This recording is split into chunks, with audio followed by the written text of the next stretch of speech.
पद्मेश 24/7 में आपका स्वागत है। मैं हूं अर्चना मिश्रा। सबसे पहले रुक करते हैं आज की हेडलाइंस पर।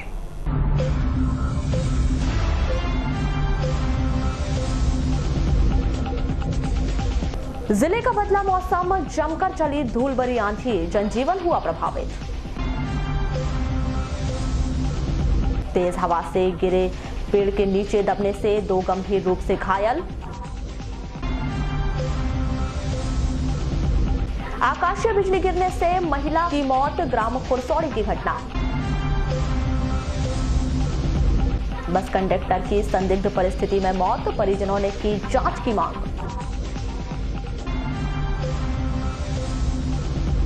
लालबर्रा में जहर खुरानी से सैकड़ों मछलियों की मौत।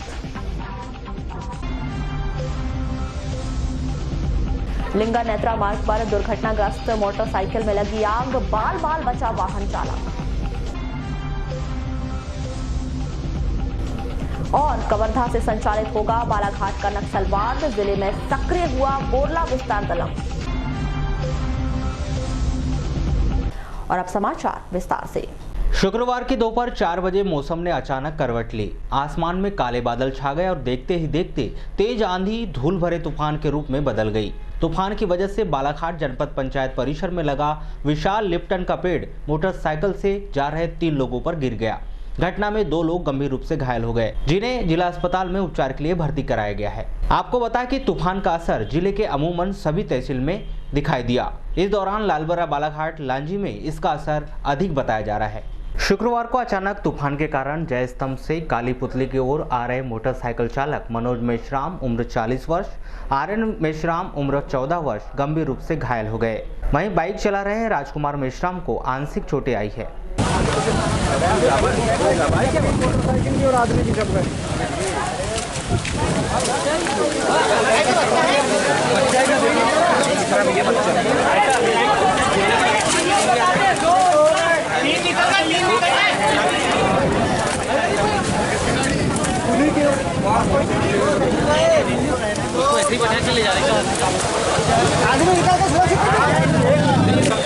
भैया एक काम करो ना, जब तक एक तो आ जाते हैं अपनी गाड़ी निकालो आप इसको। अरे मैं कह रहा हूँ अभी कोई भी गाड़ी बैठा लो भाई, एकदम बैठो भैया, पीछे बैठ जाओ, बड़े बैठ जाओ, जाओ भैया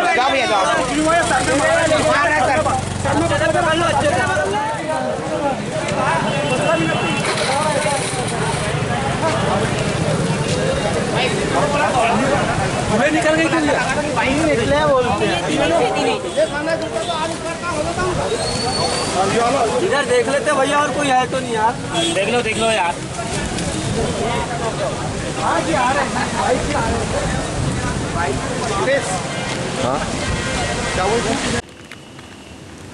घबराने वाली बात नहीं है, ठीक है जी सर। नहीं अभी नहीं क्या हुई है, कर दो यार। गाड़ी मेरी वही पड़ी।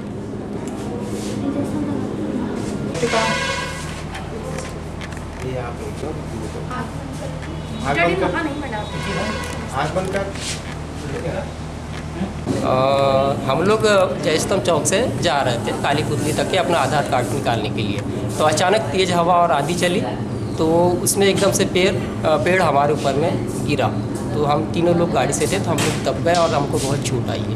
तो फिर निकाला कितने वहाँ से आपको?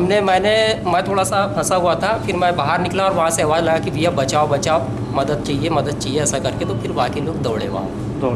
अभी क्या हालत कैसी लग रही है अभी मैं तो मेरा बच्चा यहाँ पे भी परेशान है, उसका भी इलाज चालू है, और अब तो डॉक्टर साहब भी बता सकते कैसा क्या है कुछ।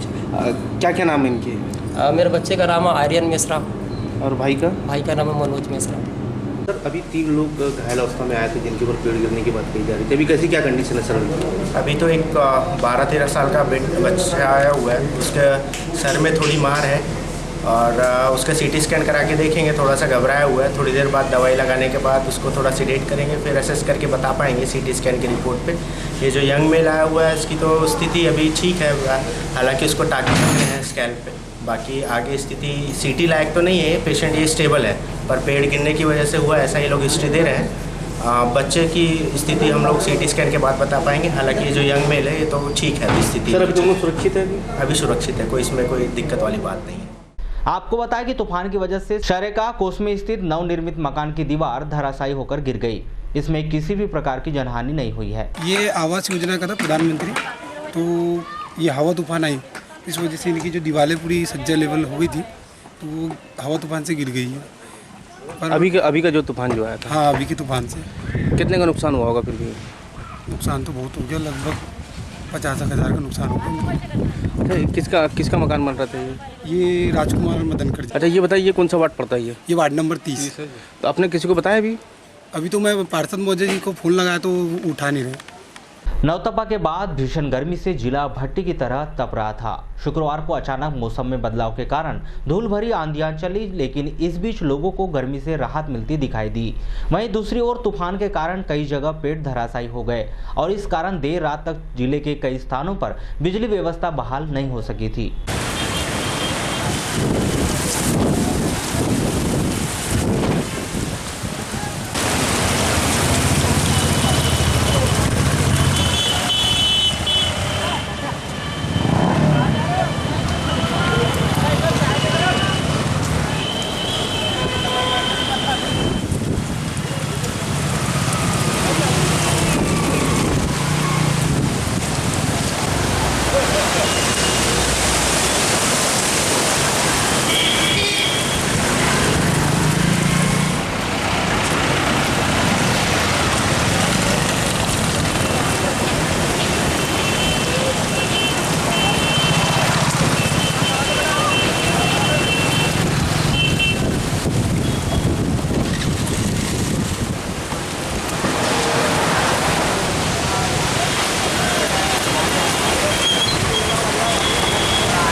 समनापुर क्षेत्र के विश्रामपुर ग्राम में रेलवे ट्रैक पर पेड़ गिरने से आग लग गई। इस कारण इस मार्ग पर शाम को आने वाली ट्रेन लगभग 1 घंटा देरी से बालाघाट पहुंची। झाड़ तो देखा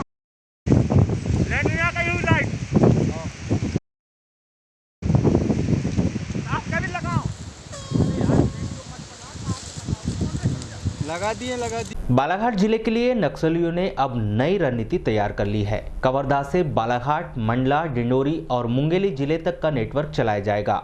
नक्सलवाद के हिसाब से अब तक बालाघाट को राजनांदगांव गोंदिया के रास्ते जोड़ा गया था, लेकिन पिछले कुछ दिनों में छत्तीसगढ़ के कवर्धा, मुंगेली और राजनांदगांव में लगातार नक्सलियों के कैंप ध्वस्त करने के दौरान पुलिस को जानकारी मिली कि नक्सलियों का नया प्लान तैयार हो चुका है, जिसके तहत उन्होंने बालाघाट को कवर्धा से जोड़ दिया है और अब बालाघाट में बोरला विस्तार दलम के नाम से नक्सलियों का ग्रुप काम कर रहा है।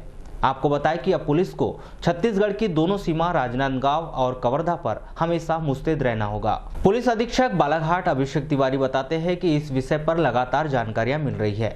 नक्सली नए एक्शन प्लान के तहत काम कर रहे हैं। पिछले दिनों मिले पर्चे के अनुसार जानकारी मिल रही है कि नक्सलियों ने डिवीजन काना भोरम देव के नाम से तैयार कर रखा है और अब बालाघाट के रास्ते मंडला डिंडोरी तक पहुंचने के लिए बोरला विस्तार दलम की भी जानकारी मिल रही है। इस क्षेत्र में पहले भी जो नक्सलियों का थोड़ा बहुत मूवमेंट था, विस्तार दलम के नाम से यहाँ पे इनकी जो एक स्ट्रेटजी थी कि यहाँ के क्षेत्र में अपना इन्फ्लुएंस बढ़ाने के लिए, तो उसमें अभी जो पिछले कुछ दिनों में पर्चे मिले हैं उससे ये ज्ञात हो रहा है कि एक केवी डिवीज़न जो काना भोरम देव डिवीज़न नाम इन्होंने रखा हुआ है, उसमें एक बोडला एरिया कमेटी का भी अस्तित्व सामने आया है।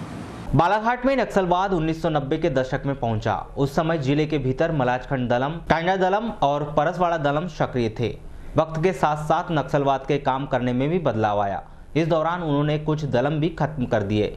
वर्ष 2000 के दशक में परसवाड़ा दलम समाप्त हो गया तो 2010 के बाद मलाजखंड दलम भी अस्तित्व से खत्म हो गया। 2013 के करीब प्लाटून 55 विस्तार दलम जिले में सक्रिय दिखाई दिए तो जिले में लंबे समय से सक्रिय टाइडा दलम का अस्तित्व समाप्त हो गया। 2019 में बोरला, जिसकी जानकारी पहली बार हालिया दिनों में आई है, अब यह दलम बालाघाट में सक्रिय होने की जानकारी स्वयं अधिकारी दे रहे हैं। मध्य प्रदेश के शिक्षा हब के नाम से प्रसिद्ध बालाघाट जिले के होनहार छात्रों ने all India medical pre test NEET की परीक्षा में 99% से अधिक अंक अर्जित कर जिले का नाम रोशन किया है। दोनों ही छात्र परिवारजनों का सहयोग और परिवारजन बच्चों की स्वयं की मेहनत और लगन को सफलता का राज बता रहे हैं। संस्कार के पिता सुरेश कसार बताते हैं कि नवोदय स्कूल में एडमिशन के दौरान जब उससे शिक्षकों ने पूछा कि वह क्या बनना चाहता है तो उन्होंने कहा कि डॉक्टर। तब से ही संस्कार ने डॉक्टर बनने की तैयारी शुरू कर दी थी और आज उस सफलता की पहली सीढ़ी पर वह पहुंच गया है। क्या वो शुरू में नवोदय में पढ़ाई कर रहा था, तभी वहाँ पे पहले कक्षा 6वीं में पूछा जाता है कि आप क्या बनना चाहते हो, तो इसका गोल था कि मैं डॉक्टर बनना चाहता हूँ। तो उसी समय इसने तय किया हुआ था कि मुझे डॉक्टर बनना है करके, यानी एक लक्ष्य निर्धारित किया था इन्होंने। तो घर वालों का क्या सपोर्ट था? घर वालों का क्या है सपोर्ट, अब उसको जो अच्छा लगे करे। घर वाला तो बेहतर से बेहतर उसको जो भी बन सकता है करने की कोशिश किया और उसने अपनी मेहनत से किया। अब वह ऐसा सेल्फ कोचिंग में भी उसको छूट मिलती थी, तो शुरू से वो पढ़ने में अच्छा रहा। अच्छा, इसमें जैसे कोटा में उसने कोचिंग किया है, कितने साल कोचिंग किया है? क्या 2 साल कोचिंग किया, लगभग 2 साल। एग्जाम वहाँ पे भी जो टेस्ट वगैरह में भी रैंकिंग अच्छी रही इसकी। अच्छा, कौन सी रैंक? टॉप 10 में ही रहा। अभी कौन सी रैंक हासिल किया है? अभी इसकी 316वीं रैंक है। अच्छा। कोचिंग और क्लासों के अलावा 6 से 7 घंटे पढ़ाई की। बचपन से ही इच्छा थी कि मुझे डॉक्टर बनना है क्योंकि मेरे परिवार में कोई डॉक्टर नहीं है। यहाँ से तो मैं जैसे 10th तक तो मैं नवोदय में पढ़ा था, फिर 10th के बाद मैं 2 साल की कोचिंग के लिए LNC मतलब कोटा चले गया था। वहाँ पे अच्छे से पढ़ाई की, मतलब वैसे तो दिन भर ही मतलब पढ़ने में ही रहता था टाइम। अच्छा, रूटीन क्या रहता था आपका पढ़ने का? रूटीन वैसे वहाँ पे जो थोड़ी बहुत क्लासेस थी वहाँ जाते थे, उसके बाद बाकी जो बचा टाइम था उसमें जितना भी टाइम बचे करीबन 6-7 घंटा बचता था उसमें अपनी सेल्फ स्टडी में देना पड़ता था। और मतलब जितना कंसंट्रेशन से पढ़ते थे उतनी जल्दी ग्रैप्स भी होता था और साथ ही साथ ज़्यादा देर के रिकॉल भी रहता था। अच्छा, इसमें जो आपने तैयारी की थी इसके अलावा भी क्या आप किसी हॉबी में आपकी इंटरेस्टेड थे या फिर कोई ऐसा आपका? म्यूज़िक में मेरा थोड़ा इंटरेस्ट था, तो जैसे मैं पुराने जो स्कूल थे तो वहाँ पे म्यूज़िक बजाता भी था, खास करके पियानो और हारमोनियम। तो उस म्यूज़िक में एक तो थी और खेलने में मुझे बास्केटबॉल पसंद था। मध्य प्रदेश शासन के द्वारा बेरोजगार युवक युवतियों को स्वरोजगार मुखी प्रशिक्षण देने के उद्देश्य से युवा स्वाभिमान योजना शुरू की गई, लेकिन उसके परिणाम मैदानी स्तर पर कुछ विपरीत दिखाई दे रहे हैं। कलेक्ट्रेट कार्यालय पहुंचे युवक युवतियों ने बताया कि उन्होंने इस योजना के तहत प्रशिक्षण तो लिया, लेकिन उसके तहत मिलने वाला मानदेय महीनों बीत जाने के बाद भी नहीं मिला। अपनी शिकायतों का मांग पत्र उन्होंने जिला प्रशासन को सौंपा। इस दौरान अपर कलेक्टर श्री शिव गोविंद मरकाम ने उन्हें भरोसा दिलाया कि उनकी मांग को शासन स्तर पर पहुंचाया जाएगा। सर यहाँ युवा स्वाभिमान योजना निकाले के अंतर्गत स्टार्ट किया गया था सीएम सर द्वारा। तो सर यहाँ 2.5 महीने हो गए हमें अभी तक के, मगर 1 रुपये पेमेंट नहीं आई। 4,000 मंथली पेमेंट की बात की गई थी सीएम सर द्वारा, यहाँ रजिस्ट्रेशन कराया था नगर पालिका में सर 100 दिन का रोजगार के अंतर्गत। तो मगर सर 100 दिन का रोजगार तो होने लगा, मगर 1 रुपये पेमेंट नहीं आई। 4,000 रुपये। क्या करते थे आप लोग? सर वहाँ सिलाई और कॉन्ट्रैक्ट सुपरवाइजर का कुछ काम था। कितने लोगों को नहीं मिला? सर कम से कम 30-40 लोग हैं यहाँ सर। किसी को मिला है क्या? सर अभी किसी को नहीं मिला है। तो क्या मांग करना चाहते हैं? सर हम जिला प्रशासन से मांग कर सकते हैं कि जल्दी से हमें हमारे पेमेंट दी जाए। बेरोजगारी पर। Yes sir. युवाओं के लिए शुरू की गई युवा स्वाभिमान योजना में मानदेय नहीं मिला। मध्य प्रदेश शासन युवाओं को छलना बंद करे। जिले में ऐसे बहुत सारे युवा हैं जो यहाँ तक नहीं पहुँच पाते, हम तक भी नहीं पहुँच पाते, लेकिन मीडिया के माध्यम से मैं उन सभी युवाओं की बात जिला प्रशासन के माध्यम से राज्य शासन के सामने रखना चाहूँगा कि ऐसे सभी युवाओं को तत्काल युवा स्वाभिमान योजना के तहत जिन्होंने रजिस्ट्रेशन करवाया है उन्हें 4,000 रुपये महीना देना प्रारंभ करें। अन्यथा ये सरकार अपनी वादा खिलाफी जो कर रही है उसके लिए अब हमारे युवा मोर्चे के साथी, हमारे युवा मोर्चे के जिला अध्यक्ष गजेंद्र भारद्वाज जी के नेतृत्व में सड़कों पर उतरकर इसके लिए आंदोलन करें। कुछ छात्रों के द्वारा स्वाभिमान योजना के तहत प्रशिक्षण लिए जाने के बाद भी मानदेय नहीं मिलने पर ज्ञापन हमें सौंपा गया है। इस विषय पर नगरपालिका सीएमओ से चर्चा हुई है। जल्दी पूरे मामले का निराकरण किया जाएगा। 20-25 विद्यार्थी आए थे और उनका आवेदन पत्र था कि स्वाभिमान योजना जो मध्य प्रदेश शासन की है और रजिस्ट्रेशन करते ही 4,000 रुपये दिया जाएगा और शायद उसका रजिस्ट्रेशन हो गया और ट्रेनिंग कर लिए हैं 3 महीने का, और उनके कथनानुसार 7वां महीना भी आ गया है तो भी मिला नहीं है। तो मैं सीएमओ साहब जो नगर पालिका के हैं जो ट्रेनिंग कराते हैं उनको मैं फ़ोन में बात किया हूँ, तो बोलो मैं देख के बताता हूँ कि उनको पैसे नहीं मिला है, उनका ज्ञापन प्राप्त किए हैं, तो ज्ञापन गवर्नमेंट को भेज देंगे।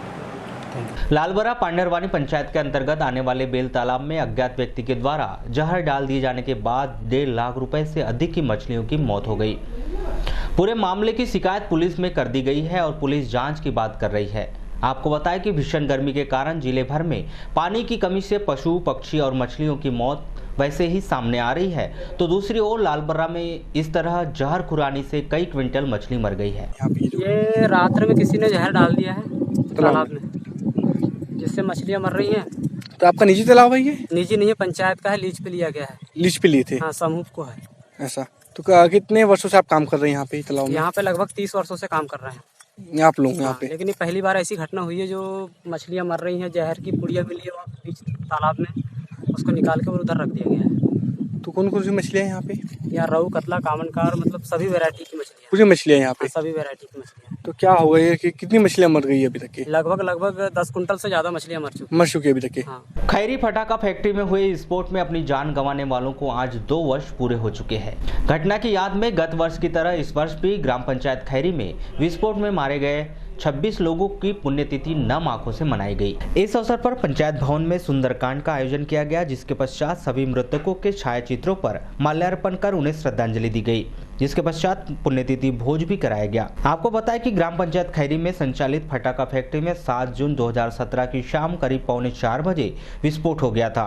इस विस्फोट में फैक्ट्री में कार्य कर रहे 22 लोग जिंदा जल गए थे और 4 घायलों के उपचार के दौरान मृत्यु हो गई थी। आज का कार्यक्रम हमारा ऐसे कि हमारे यहाँ पर इसका फटाका बम कांड हुआ था, उसमें 26 लोगों की मृत्यु हुई थी, जिसके उपलक्ष्य में हमने पिछले वर्ष भी उनकी पुण्यतिथि मनाई और इस वर्ष भी प्रतिवर्ष अनुसार मना रहे हैं हम सभी लोग मिलके ग्रामवासी साथ। तो इस दौरान और क्या कुछ कार्यक्रम किए जा रहे हैं आज? ये आज सुंदरकांड का पाठ रखा है, इसके बाद में रात में और कार्यक्रम होंगे, सांस्कृतिक कार्यक्रम, मतलब गाने बजाने वाले बहुत सारे भजन मंडली आई, 2-4 लोग गाँव के आएंगे, वो लोग भजन मंडली के अपने द्वारा 1-2 प्रस्तुति सभी लोग करेंगे 2-4 गाँव के। बालाघाट से साले टेकरी तक चलने वाली एक निजी बस के कंडक्टर विनोद ब्रह्मे की संदिग्ध परिस्थितियों में मौत हो गई। परिजन उसकी मौत पर संदेह व्यक्त कर रहे हैं। जिला अस्पताल चौकी प्रभारी पीएम रिपोर्ट आने के बाद ही पूरे मामले से पर्दा हटाने की बात कर रहे हैं। मृतक के भाई ने बताया कि हमें जानकारी दी गई कि छोटा भाई विनोद बस से गिरा है, जिसके बाद हम जिला अस्पताल बालाघाट पहुंचे। वहां डॉक्टरों ने कहा कि स्थिति बहुत अधिक खराब है और नागपुर रिफर कर दिया, लेकिन रास्ते में ही उसकी मौत हो गई।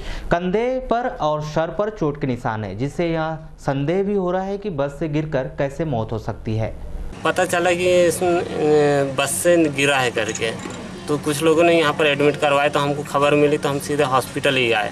यहाँ पर हालत देखे तो डॉक्टर ने उनको नागपुर रेफ़र करने के लिए कहा। तो वहाँ फिर हम गए तो उसके बाद पता चला कि भंडारा के आगे ख़त्म हो गए। तो हमने वहाँ पर डॉक्टर से चेकअप कराया तो उन्होंने मृत घोषित कर दिया। खड़ी बस में बता रहे हैं। किसने बताया आपको?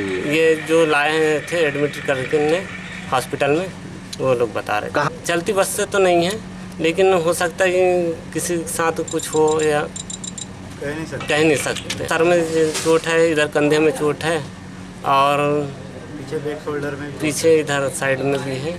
परसवाड़ा निवासी विनोद ब्रह्मे को परिजनों के द्वारा मृत अवस्था में जिला अस्पताल लेकर आए थे। पीएम कर परिजनों को सौंप दिया गया है। मौत के कारणों का पता पीएम रिपोर्ट आने के बाद ही लगेगा। तहरीर प्राप्त हुई थी, मृतक है विनोद ब्रह्मे, निवासी परसवाड़ा को परिजनों द्वारा जो है मृत अवस्था में डीएचबी लाया गया। मर्ग हमने कायम कर लिया है, फिर इसी पंचनामा कार्रवाई कराई जा रही है। सर, परिजनों ने कुछ तो बताया होगा कहाँ से? परिजनों ने बताया है कि यहाँ पर अग्रवाल बस में जो हेल्परी का काम करता था और इनको जो कल 12 बजे दिन में करीब सूचना मिली थी कि बस से गिर गया है। ये लोग और अस्पताल जो है बालाघाट में भर्ती किए हैं। रिफर पे लोग नागपुर लेके जा रहे थे, तो भंडारा के बीच में इसकी मृत्यु हो गई। सब को वापस जो है पीएम के लिए यहाँ अभी तो ऐसी कोई बात सामने नहीं आई है। मर्ग जांच में लिया गया है, जांच उपरांत जो है अग्रिम कार्रवाई की। शहर के प्राकृतिक जल स्रोत को संजोने के लिए जिला प्रशासन ने अपनी मुहिम शुरू कर दी है। इसी कड़ी में त्रिपुर सुंदरी मंदिर के पीछे स्थित जलाशय को संरक्षित करने के लिए कार्य शुरू हो चुका है। 7 जून को जिला प्रशासन की टीम सुबह से ही इस तालाब की सफाई में जुट गई। आपको बताएं कि लंबे समय से सफाई नहीं होने के कारण झाड़ी और कचरे ने इसे अपना घर बना लिया है। इस कारण यहाँ पर जल सहेजना मुश्किल हो रहा है।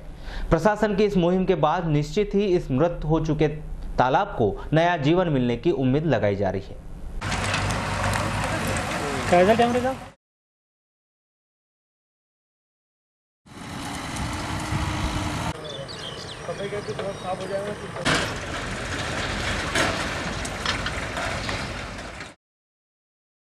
तो पानी क्या वो गड्ढे में उतार। जिला व्यापार एवं उद्योग केंद्र कार्यालय की मांगे लंबे समय बाद पूर्ण होने जा रही है। छोटे और जर्जर हो चुके परिसर में कार्यालय संचालित करने में परेशानी का सामना करना पड़ रहा था। इस पर आए दिन बेरोजगारों को दिए जाने वाले प्रशिक्षण सहित अन्य कार्यक्रमों के लिए भी कार्यालय को निजी भवन किराए पर लेने पड़ रहे थे, जिसके एवज में उन्हें मोटी रकम चुकानी पड़ रही थी। लेकिन बीते 2 वर्ष पूर्व कार्यालय के पीछे खाली पड़ी जमीन में नए कार्यालय का निर्माण कार्य शुरू किया गया। अधिकारियों के अनुसार आगामी 1 माह के भीतर कार्यालय ऑफिस कार्य शुरू हो जाएगा। जिला मुख्यालय से 5 किलोमीटर दूर बालाघाट गोंदिया रोड ग्रामीण थाना लिंगा मार्ग के पास एक वाहन दुर्घटनाग्रस्त होने पर उसमें अचानक आग लग गई। घायल वाहन चालक हट्टा के खोरसिवनी निवासी बताया जा रहा है। पुलिस पूरे मामले की जांच कर रही है। प्रत्यक्षदर्शियों के अनुसार वाहन अचानक अनियंत्रित होकर फिसल गया और उसमें आग लग गई। समय रहते वाहन चालक वाहन से दूर हो गया, जिससे बड़ी दुर्घटना नहीं हो सकी। लेकिन इस घटना में वाहन पूरी तरह से जलकर राख हो गया।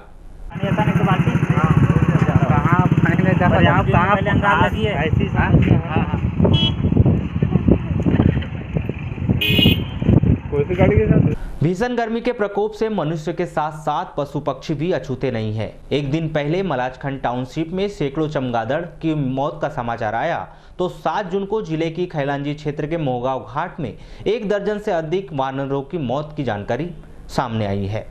स्थानीय जनों के अनुसार समय पर पानी नहीं मिलने के कारण बंदरों की मौत हुई है।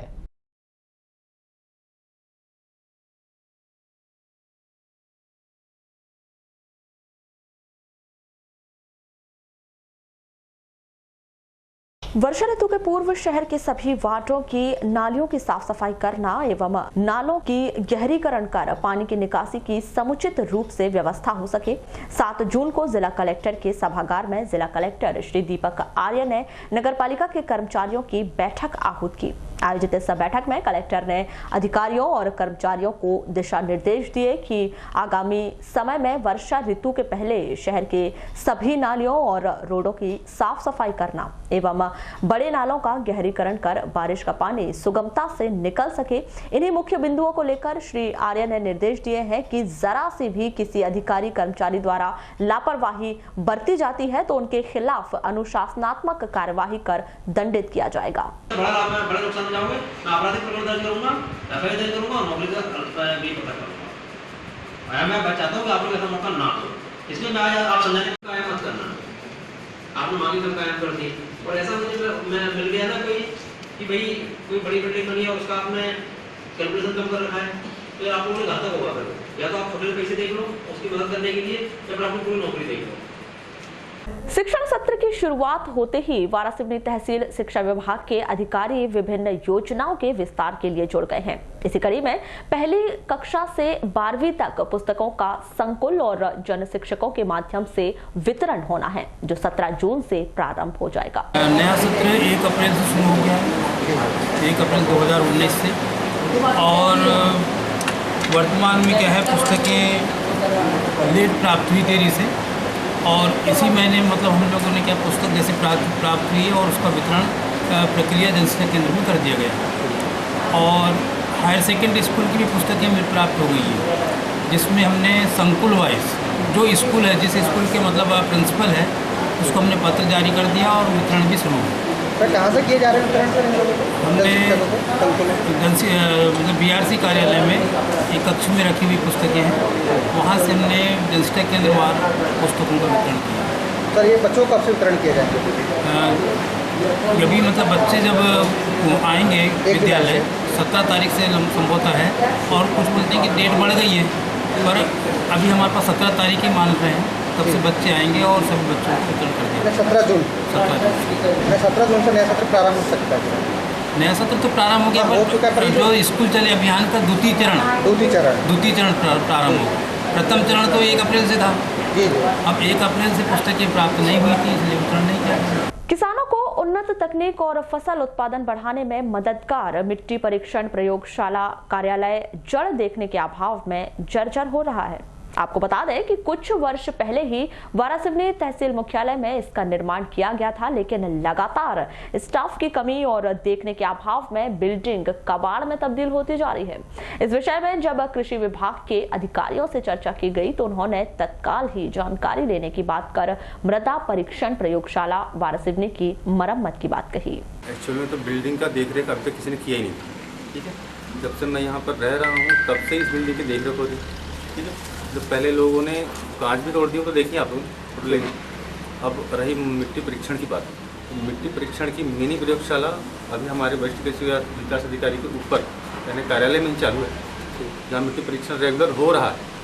अभी भी किसान आते हैं वहाँ पे। मिट्टी परीक्षण एक्चुअल में ग्रिड के हिसाब से ली जाती है, तो ग्रिड के हिसाब से REO के माध्यम से वो नमूने बुलवाए जाते हैं और वो परीक्षण भी होता है। नहीं तो ये एक्चुअल में REO के माध्यम से ही वितरण होता है, जो ग्रामीण कृषि विस्तार अधिकारी होते हैं उनके माध्यम से ही मिट्टी परीक्षण होता है।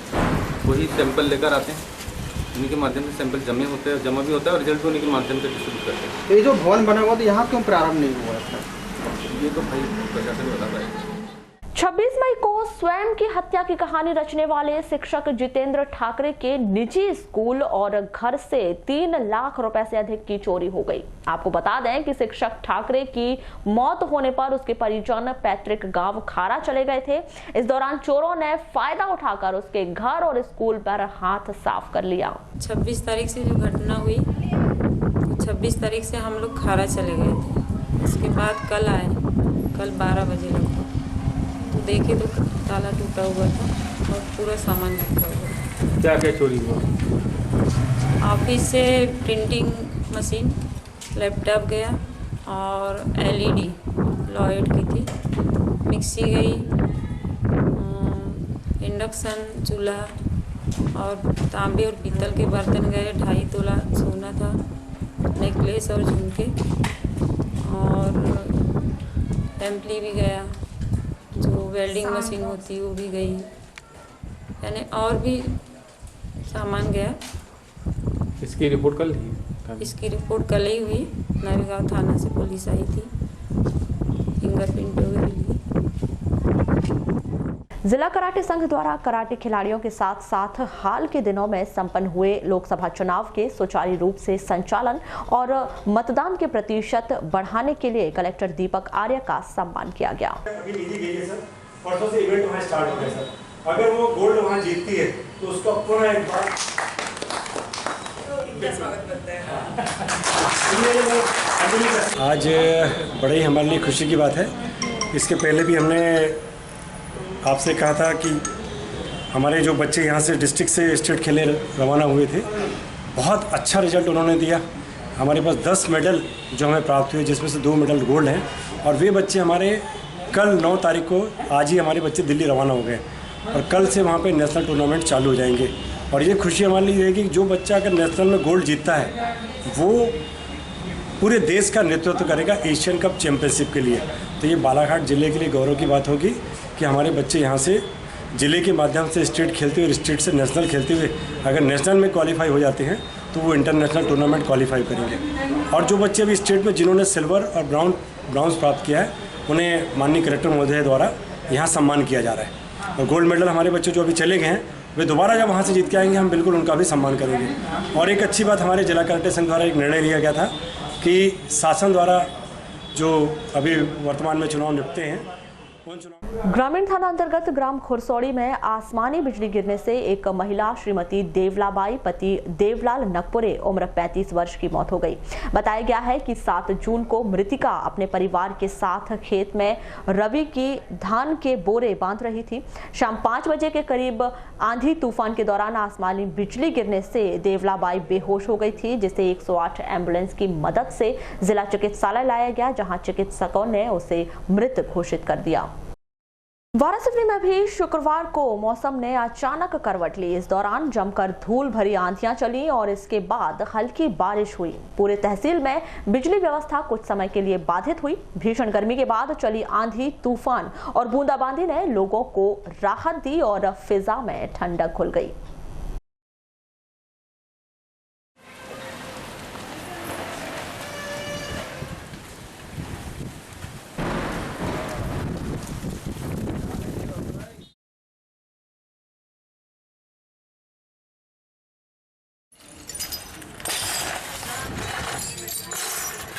खैरलांजी में फुटकर व्यापारियों ने प्रशासन के विरुद्ध मोर्चा खोलते हुए आमरण अनशन शुरू कर दिया। व्यापारियों ने चेतावनी दी है कि जल्द उनकी समस्या का समाधान नहीं हुआ तो वे आत्मदाह कर लेंगे।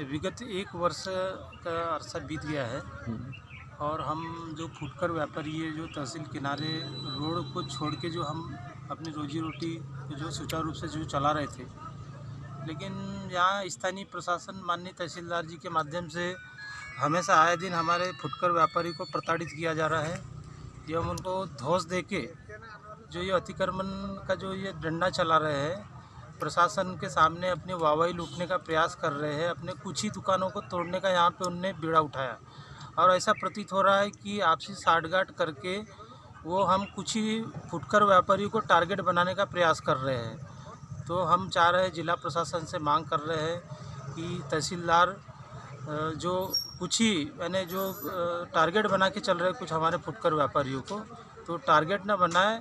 हम चाहते हैं कि भाई कहीं ना कहीं हम भी शासकीय ज़मीन पे अतिक्रमण कर रहे हैं, तो हमने जिला प्रशासन का सम्मान करके हमने सिखों के 10वें गुरु अर्जन देव के शहीदी दिवस पर नगर के गुरु सिंह गुरुद्वारे में विविध धार्मिक कार्यक्रम का आयोजन किया गया, जहां बड़ी संख्या में सिख धर्मावलंबियों ने पहुंचकर कार्यक्रम को सफल बनाया।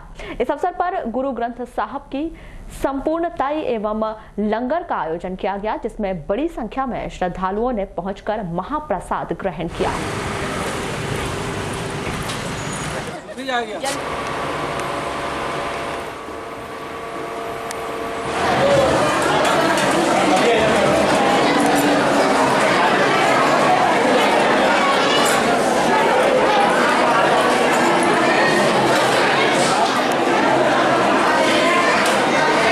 सिखों के 5वें गुरु धन धन गुरु अर्जन देव जी महाराज जी का शहीदी पुरब है, जो कि बड़ी श्रद्धा भावना के सारे ही बालाघाट के निवासी समूह सिख समाज और सर समाज के लोग मिल के गुरुघर में मना रहे हैं। इसको मुख्य रखते हुए परसों रोज से गुरुघर से अखंड पाठ साहिब जी की आरंभता होगी। आज गुरुघर में अखंड पाठ साहिब जी की संपूर्णता ही हुई है। उपरांत अभी 1 बजे कीर्तन उपरांत लंगर की सेवा भी सर समाज के लिए गुरुघर में रखी गई है। ठंडे जल की सेवा चल रही है शबील की। इसके बारे में आपको कुछ मैं बताना चाहता हूँ कि गुरु अर्जन देव जी जो सिखों के 5वें गुरु थे, इन्होंने गुरु ग्रंथ साहिब जी की संपादना की थी। और ऐसे गुरु जिन्होंने सभी धर्म के जो भगत थे, 15 भगत हैं हमारे में, सभी भक्तों की वाणी गुरु ग्रंथ साहिब में समाहित की है। जिस समय मुगलों का जो था, जो कि गुरबाणी में उस समय दर्ज नहीं होने देना चाहते थे वाणियों को। माध्यमिक शिक्षा मंडल भोपाल के द्वारा आयोजित बोर्ड परीक्षाओं में फेल हुए छात्रों को पुनः पास होने का अवसर प्रदान करने के उद्देश्य से मध्य प्रदेश राज्य स्कूल बोर्ड के निर्देशों के तहत नगर के शासकीय उत्कृष्ट विद्यालय में रुक जाना नहीं परीक्षा का आयोजन 2 पालियों में किया गया है। प्रथम पाली में कक्षा 10वीं के 26 विद्यार्थियों ने संस्कृत विषय का पर्चा हल किया। वहीं दूसरी पाली में दोपहर 2 बजे से 5 के बीच कक्षा 12वीं के छात्रों ने रसायन विज्ञान, भूगोल एवं फसल उत्पादन विषय का पर्चा हल किया। इस संदर्भ में स्कूल के प्रभारी प्राचार्य टीके गौतम ने आवश्यक जानकारी दी।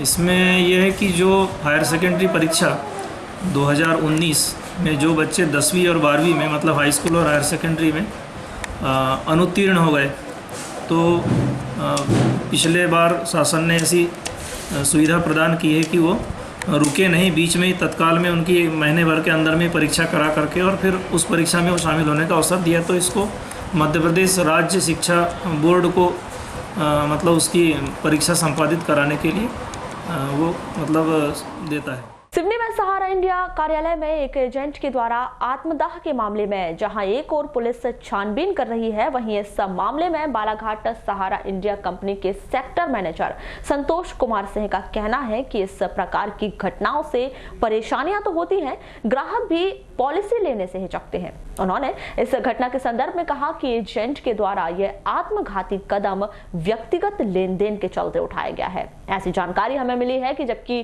कंपनी का लेन देन पाक साफ रहा है।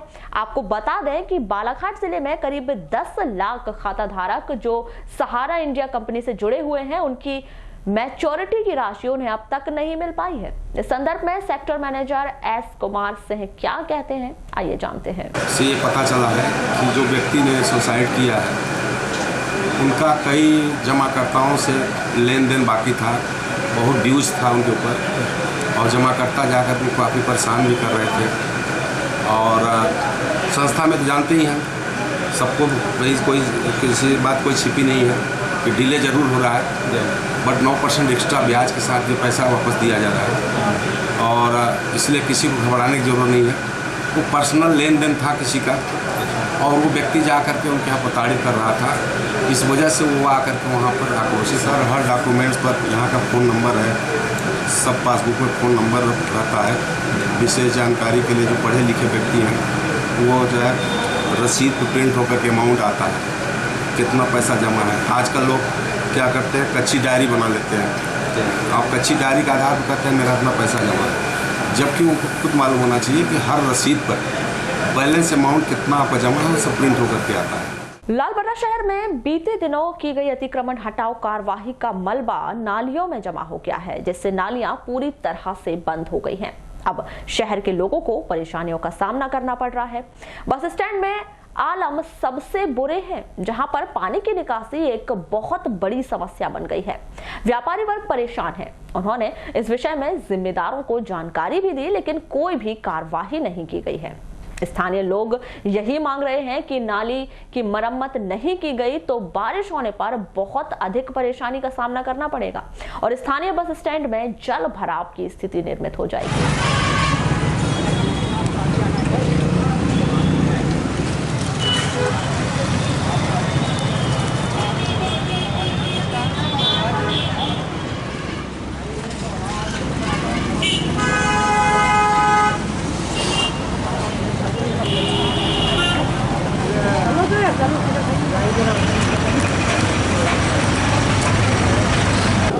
से पानी निकलता नहीं है, वहाँ नाली फूट गई है, वहाँ से पानी जमा हो जाता है, जिससे बदबू फैलती है, बदबू के मारे नाक में दम हो जाती है, इसमें बैठना मुश्किल हो जाता है।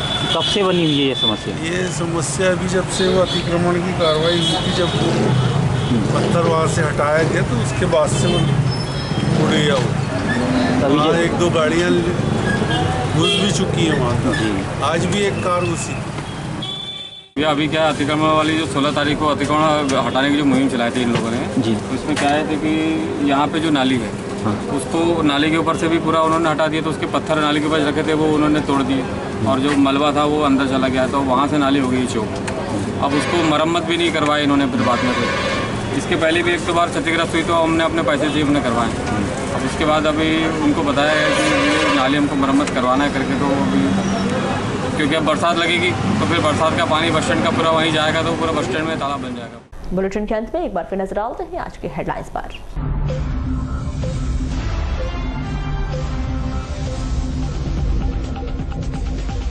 जिले का बदला मौसम, जमकर चली धूल भरी आंधी, जनजीवन हुआ प्रभावित। तेज हवा से गिरे पेड़ के नीचे दबने से 2 गंभीर रूप से घायल। आकाशीय बिजली गिरने से महिला की मौत, ग्राम खुरसौड़ी की घटना।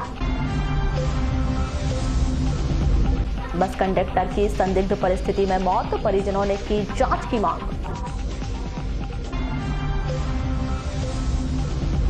लालबर्रा में जहर खुरानी से सैकड़ों मछलियों की मौत।